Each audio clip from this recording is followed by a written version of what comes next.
I just wanted to share some thoughts with you as it relates to growing your business, expanding your ministry, increasing your impact and influence in the community that God may have laid on your heart. A lot of Christians are familiar with the prayer of Jabez, right? In First Chronicles chapter 4, God bless me indeed, enlarge my territory, and as that prayer goes on. But I wonder how many Christians understand or recognize how that prayer is connected to the Great Commission. Wow, you said the Great Commission. How'd you make that connection? Did you know, if you back up from First Chronicles chapter 4 back to First Chronicles chapter 2, that there was actually a town called Jabez? Yeah.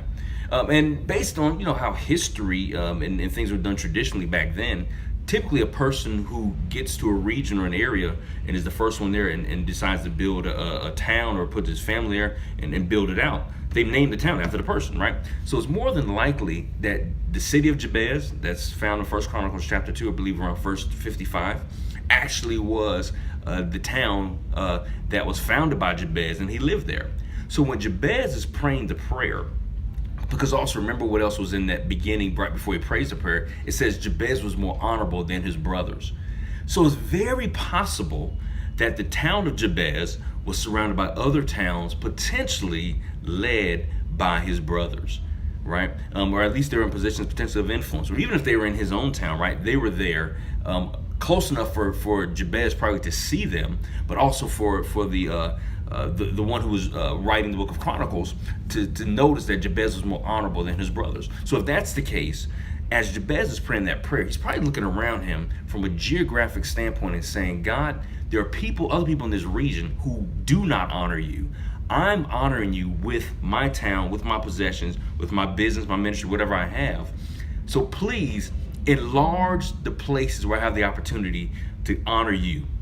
So if it means taking over other towns, if it means taking over other businesses, if it means increasing my influence maybe politically or what have you, God, bless me indeed, enlarge my area of influence so I can bring more glory and honor to you, because Jabez was an honorable man and he honored God.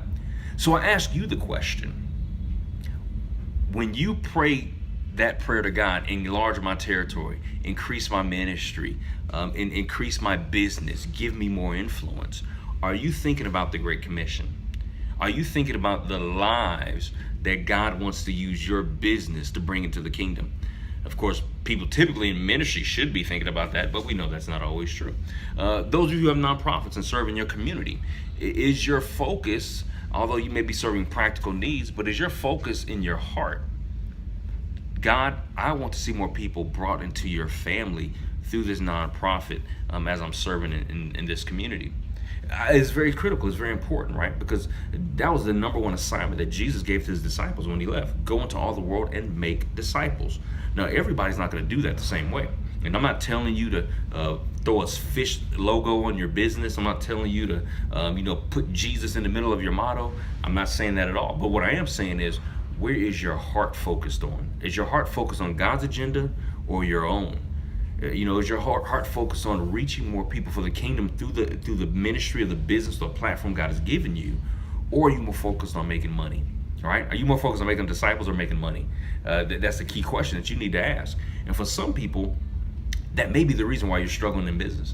Maybe the reason why your ministry is not growing. Maybe the reason why you're not reaching as many people in your community is because your heart is not connected to the Great Commission. It's interesting, if you look in Psalms chapter 2 around verse 7 or 8, it talks about when we ask God to give us the nations, right?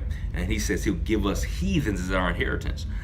I believe for many Christians, we don't want the heathens as our inheritance, right? Because they may not talk right, smell right, look right, act right. They're not already come polished or cleaned. And some of us as Christians, if we're honest, we want to deal with finished products. We don't want to go through the process of making disciples, because that's not always clean. It's not always fun. Sometimes it can be very messy. But the thing is, if we have the heart of God, we should love people enough to want to help make disciples out of them so that they can reach their maximum potential in God and in his kingdom. And so as you think about your business, as you think about the thing God has called you to do, you have to examine your own heart and say, am I more interested in making disciples, or am I more interested in making money? Right? Am I more interested in making disciples, or am I more interested in making friends? Am I more interested in making disciples, or am I more interested in making my own name great? It's something that you have to have a conversation between you and God, because only God knows what's really in your heart. But let me tell you this: when you align yourself with His agenda, when you align yourself with His program, His plans, the growth that you will experience will be mind-blowing. It will be astronomical. It will be exponentially more incredible than anything that you could ask, think, or imagine when you put His agenda first. So are you more interested in making money, or are you more interested in making disciples? When you ask that question and when you pray that prayer, God, enlarge my territory. God, increase my influence. God, grow my bank account. God, give me more customers. Is it for the purpose of advancing the kingdom, or is it for the purposes of advancing your own goals and dreams? Just the thought, just something to consider, just a conversation you may need to have with God. In particular, if you're struggling, but also if you've been successful, you may need to ask God, am I building my ladder of success on the wrong wall? Am I becoming successful at the wrong things? You don't want to come to the end of time or the end of a road, and God asks you, what did you do with what I gave you? And you give Him an answer that doesn't align with the purpose and plans that He had for your life. That ultimately is failure. Although you may look like a success in life, that would ultimately be failure. And I don't want that for you. God doesn't want that for you.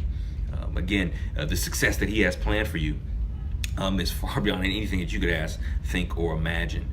But it can only come when you align your purpose and your plans with His heart.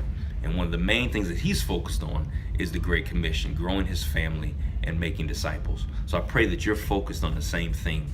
When you open your mouth to pray that prayer, God, enlarge my territory. And I pray that He does enlarge your territory. And I pray that He enlarges it in a way that it's pleasing to Him and it's fulfilling for you. God bless you, and I look forward to your kingdom success.